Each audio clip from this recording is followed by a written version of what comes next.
She's a gem and on an entirely different level than the women I'm accustomed to. She's loyal and about her paper.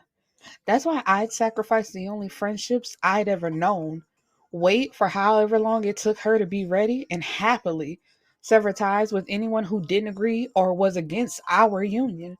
Because the little spoiled brat that I'd once considered off limits had given me a taste of her forbidden fruit, and there was nothing I'd stop at to maintain the privilege of burying my seeds in her garden. He's a friend and doesn't mind risking it all for me. The truth is, I just can't get enough of him. From his jet black skin to his uncompromisingly addictive smile, he has me in a chokehold. However, our union isn't as simple as we wish it was. That's why I can't see myself breaking my brother's heart, destroying our family's dynamic, or disappointing the man that means the most to me to be with him. I'd already caused him enough pain and suffering for the sake of love. I couldn't bring myself to do it again. Hello, my beautiful people, and welcome back to the Bibliophile's Bookcase. I am your host, Erica the Bibliophile, and we are here for book two in the Eisenberg Effect Gang, which is Lyric's story. And if you listened to last episode, you know I have some feelings about this one. And yeah, let's just jump right into it because I feel away. Um, so where are we leaving off? So it's like picking up where the last book ends, where um Ever had the baby. I was trying to think. I was like, where? How did it end? Ever had the baby, and they named him. Oh, whoa! I'm getting ahead of myself. Um, Lyric is feeling lonely. Let's start there. Okay, I'm so sorry. Lyric is feeling lonely. She's like, she sees what Luca and Ever have, and they got the babies, and it's just a real beautiful thing. And she wants that for herself, but because her last relationship ended how it ended, she doesn't want to date anybody. Like, not be too serious because she just has a feeling of if anything goes wrong in the relationship, once again, she will be sending her brother back to jail. And one day she comes over um to just play with the girls and just have family time. And as she's leaving at the end of the night, Luca's like, let me walk you out. What's been going on with you? And she's like, what do you mean? And he's like, you've been seeming really sad lately, and I want to know what's going on. And they have the conversation, and he's like, but you see what I have, and I'm not holding back. And as my baby sister, I don't want that for you either. So why would you even set yourself up like that? And he's like, also, as your big brother, like, you can't try to control the future. And I would happily, go back to jail again. And you need to stop blaming yourself. And I got it wrong last episode because I said that he, like, basically beat him until he died. That's not what happened. When Luca pulled up and saw her boyfriend attacking her, he straight up just shot that man in the head. And out of the 10-year sentence that he got, he only served 8. So, he didn't even serve. Basically, that is the full 10. So let me not say that, but excuse me. And so then we have like them having dinner together as a family at Luca's them house because it was for them to announce what they were going to name the baby. And they're naming the baby Lucas. And everybody's like, oh yeah, that's a good name, whatever. And then there's a phone call, and as a family they have a rule because everybody's so busy, they got their own life. So when they finally do come together, it's like no phones at the table. There's nothing to distract us from this family time together. So when his phone rings, everybody looking like, fuck you doing? But it's their childhood best friend, who he was mentioned in the last story, but I don't think I mentioned him in the last episode because he really didn't play like a big part in the book, so it really, to me, didn't matter. But it is like character building of where we're going with this. But they've known Ken. His actual name is Canoe, but he goes by Ken since they were children. So they're all. I mean, he's friends with Lyric too, but really like is Luca, Lake, and Canoe, like the three musketeers. So when he gets on the phone, it's like, what's up, what's going on? And the only reason why he called, because he hasn't called since he's been in jail, it's his birthday. So of course he's calling to hear his family tell him happy birthday. So everybody says happy birthday except for Lyric, and he like, where Lyric at? And she there stuffing her face because she's nervous just to hear his voice. Now, we didn't get none of this information in the last book, but we get it now. She's always had a crush on him and been attracted to him. And so this is like nerve wracking for her to, I guess, talk to him. So she tells him happy birthday. And Ever is her best friend, so Ever know what's up. And when she goes home, she sends her the link to write this man while he's in jail, because she had been thinking about it, like going back and forth. And Ever's like, you know what? Let me go ahead and help you out, because you gonna talk to him. And so she finally puts it all out there to tell him how she feels about him. And I am not prepared, so give me like 2 seconds, because I said I was gonna, read the whole thing. And of course, my life cannot be how I want it to be. Okay, so just bear with me for a few seconds. Where we going? Where we going? Where we going? This is bullshit. Straight up, straight up, straight up, straight up. Is this it?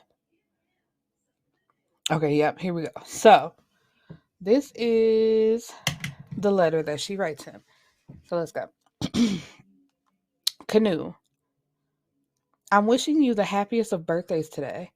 I know that your situation isn't ideal for any of us, but let's just count this year as a blessing in disguise. I don't have to go into great detail about who I am because I'm certain you've already gathered that from my information that's probably displayed on your screen right now. My list of reasons for being here is so extensive that I'm hoping there's room in your inbox and your heart to receive it. Though these words are long overdue, it's quite difficult to sit here and write them. But I felt it was time to share these feelings I've acquired for you over the years with someone other than Ever for once. If I'm overstepping boundaries or you simply don't feel the same as I do, then you have my permission to disregard this message altogether. Hell, maybe I shouldn't be writing it at all, but I'm too invested now to stop. Since the night of my prom, when you stepped out of your Lexus wearing a. Okay, she goes on to describe his outfit, and she says, it was that very moment when I realized I was more interested in Canoe Brinks than I was Ken. Because, like I said, he goes by Ken to everybody else. And it's a known thing here on the show that, especially in these type of books, everybody else gets the street name, but the woman that they love call them by their quote unquote government, their real name. Um, I know Ken all my life, and though he was already a part of my family, it was Canoe that I truly desired companionship with. As I grew, so did my feelings for you. Even when I didn't see you at all during the time Luca was away, my heart was still attached to you. Every man I've ever encountered or involved with was always compared to you. He's not dark enough. He's not tall enough. He's not tough enough. He's not wild enough. He's not clean enough, which is some baby. But that we not here for that. So sorry. He's not him. He's not Canoe. It's been my plight since that night, no matter how difficult it might have seemed. I'd only advanced in prior relations with others to keep my mind off you. But like a boomerang, I always end up right back here, feeling exactly how I felt when I heard your voice on the phone tonight. Feeling like it's you for me and me for you. Your presence takes me under. I feel like I'm floating most times, but since you've been gone, it's felt like I'm underneath the water drowning. I wept the night you went away, and I found myself on my knees praying for your safe return every day. I miss you like I miss Sunday mornings at my parents' house before church. I miss you like the melodies and love-driven lyrics of old R&B. I miss you like a long-lost love that I'll never get back again. I miss you like I miss you, like only I could miss you. My calendar is marked with each day that you're away. I'm counting down until you come home, like you're coming home to me. Maybe one day, huh? Maybe soon? When I'm alone at night, sometimes I stare at the wall, and in the back of my mind, I hear my conscience call, telling me I need a girl that's the first time in my life. I see I need love. There I was, giggling about the games that I had played with many hearts, and I'm not saying no name. I'm so sorry. Okay. When I'm alone at night and I begin to touch myself, it's you that appear behind my lids. I wondered for far too long how well we'd mesh together, how my body must contour to your frame, and how we probably fit like two puzzle pieces. I often imagine the faces of our children and what being loved by you must feel like. A cozy autumn night with cocoa in hand and a sappy flick playing on tip like, baby, she has this all mapped out. Mama is ready. You know what? I forgot how long this was. But she go okay. Yeah. It's like, could it be? Could it be? Whatever. I just thought about that. Like, girl, this is far too long. Um, and so she sends it and she's feeling like completely nervous. And it's just like, oh my God, what have I done? Da da da da, whatever. And on her end, she can see that he's read the letter, but there's no response. So, and then we get the story of why Canoe is even in jail. So he has a younger brother um that was trying to call himself, trying to sell drugs or whatever. And somebody called Canoe like, your little brother out here and you might want to come get him before he gets snatched up. So he goes to his brother like, what the fuck you doing? Like, you playing basketball, you about to go off to college, you really about to ruin your life trying to do this shit? Like, if you needed something, all you had to do was come to me. And a brother, how boys do trying to be men. He like, man, I got to get it my own way. I need my own money, whatever, whatever. And so then the cops pull up on them in the car, and Canoe tells him, whatever you got, it's mine. Don't say nothing. So when the cops pull them out, talking about, who car is this? No, when they find the drugs, it's like, oh, look at what we got here. Who does this belong to? And Canoe tells him, if you would have ran the license plate to see who the car is registered to, then you would know, like, basically who you talking to. And, he said the officer hadn't read them their rights. So Canoe was only in there for 6 months. So what was it, 3 months already? So he had 3 months to go. So during that time, um, nothing. So Lyric goes on about her business. So when he gets out, he's like, now what does he do? He goes to see his brother picks him up, and then he goes home and like basically sleeps in his bed, and it's just like, just relax for me. Like, I'm finally home. I'm here. I'm not in the jail. Like, just basically take that deep breath. Like, I can relax now. So then he calls Luca, and Luca Lake. They plan to meet up later tonight. And then we have Lyric getting ready to go on a date. And she invites him to the place that they went, like in the last book when Luca got out of jail. She's taking her date to that same spot, and they have like a regular table. But when she gets there, she's like shocked to see the guys already sitting at the table. And when her date had picked her up, Edward was trying to call her in the car, but she's like, thinking to herself, I'll call her back later and, we'll talk tomorrow. And then she gets a text message from Ever, like as she's walking in, but it was already too late. But Ever was trying to warn her, like, he's home. Ken is home. And so when they see the dude, Luca, he's just sitting back and observing, seeing what's going on. Lake, like, who the fuck is this? And at first he asked Lyric, Lyric, who the fuck? He said, never mind. Who the fuck are you? Like, Introduce yourself. What you doing with our sister? And the guy, what was his name? His name was Colin. Colin, like, I'm a big brother myself. I already know the routine. I'm not scared. What's up? How y'all doing? Y'all, we can basically just get this over with. And Canoe don't even acknowledge, like, he don't even acknowledge the nigga. He like, I don't like him, whatever. And so, um, her and Colin, like, they step out for a minute, and he's like, you should come back to my place. And she's like, okay, maybe I will. So they get ready to head out. So she goes back to the table, basically, like telling them bye. And Canoe like, where you going? And she's like, I'm leaving for the night. And then he turns to Lake like, you really finna let sis walk out like this? And that's the shit that got me. I'm like, if you ever feel like you gonna have interest in somebody, calling her sis, no fucking way. But she's like, he basically is just like, go home. So when she turns to leave with Colin and they get outside, he like, so what you gonna do?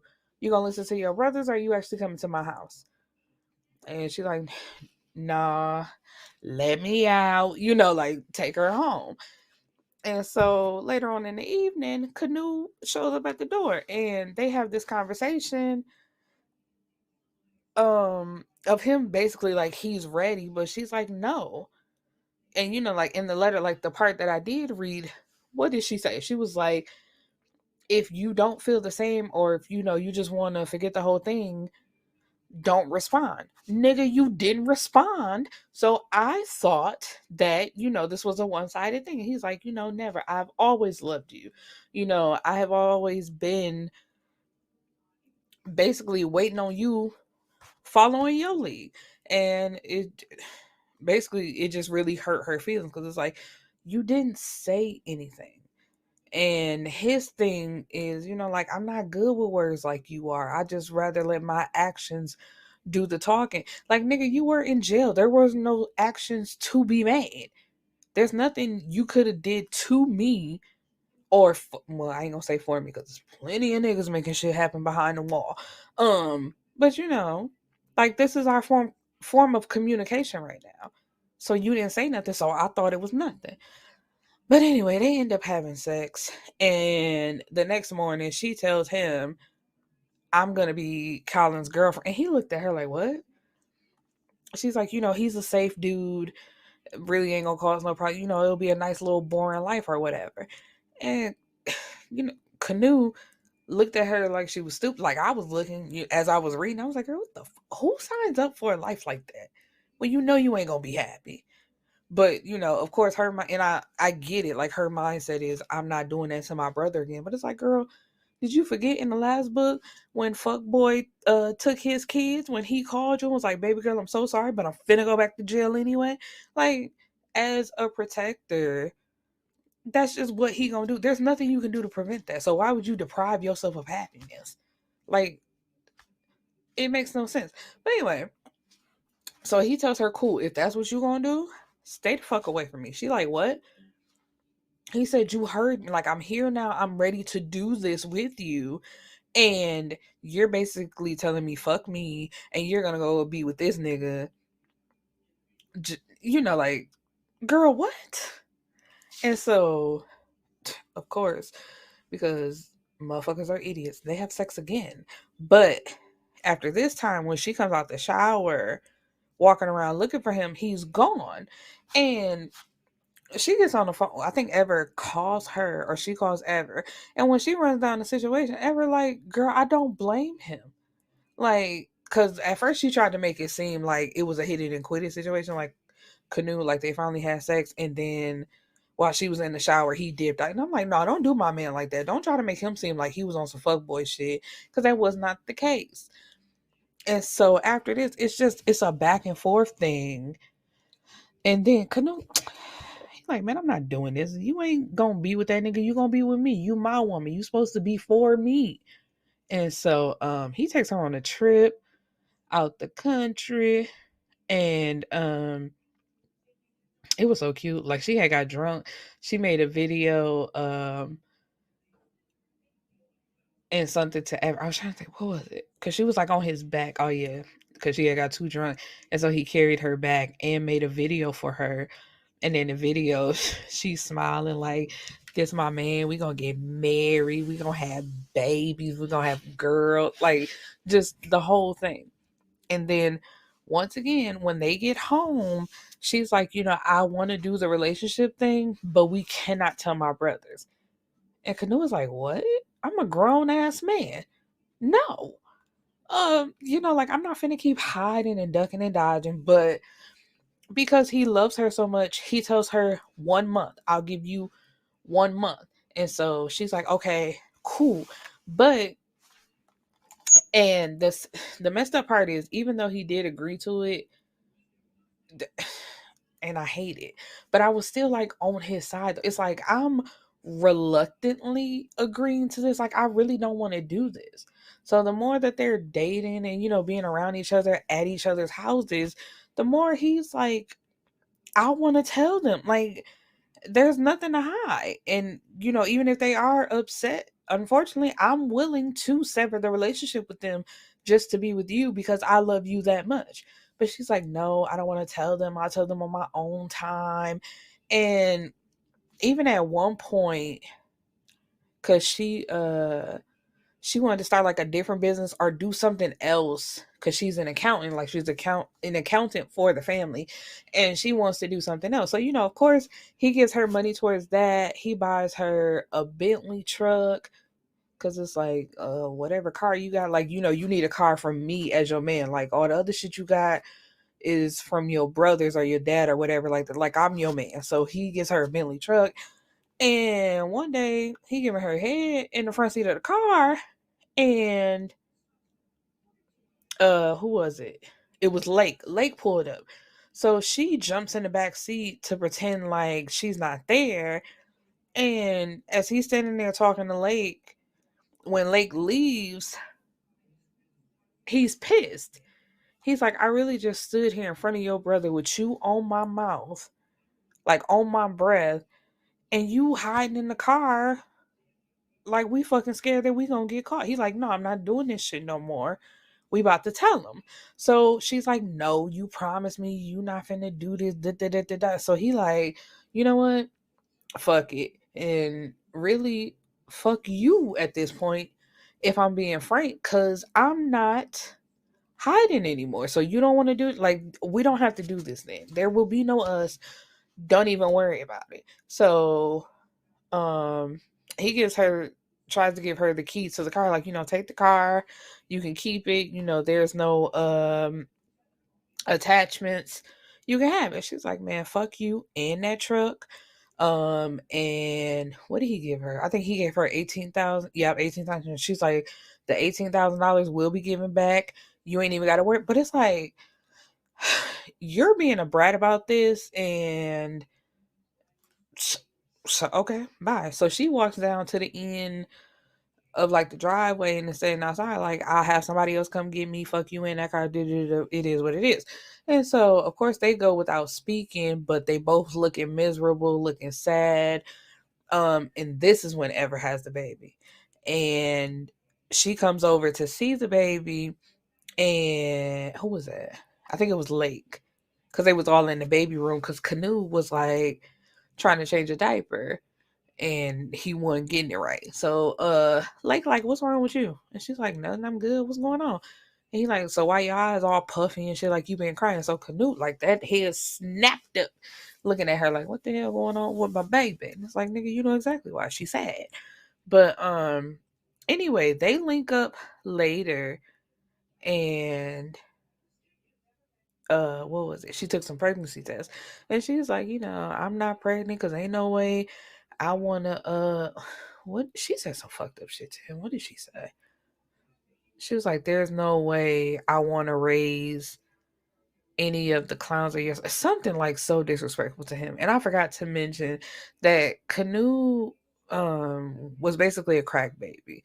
So he grew up, like, he had a rough kind of life. So to hear that she didn't want his kids, like, basically that's one of his insecurities, like how she felt when he didn't respond to her And then it's just like, so damn, you don't want my kid? Like that's how you feel about me? But anyway, when she takes the test, she actually is pregnant. Um and so once again they decide basically they're back on. And so she runs into Colin. I think they were at a lunch spot or something like that. It really don't matter. But she was having stomach pains and she sent Canoe like a message like, I guess when you're pregnant, you gotta add like having random pains to the mix or something like that. Anyway. But they're playing basketball, and when the game is over, like everybody go to their phone, and like Lyric had called him a few times and she's in the hospital. So of course the brothers tell him as if he don't know, because they don't know about the relationship yet. So when they get to the hospital to figure out what's going on, and the doctor tells her like, I'm so sorry, but your baby didn't make it, Canoe was like, fuck.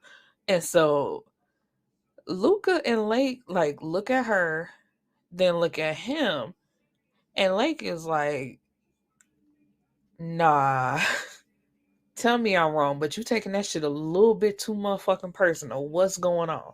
And so that's how it comes out in the open.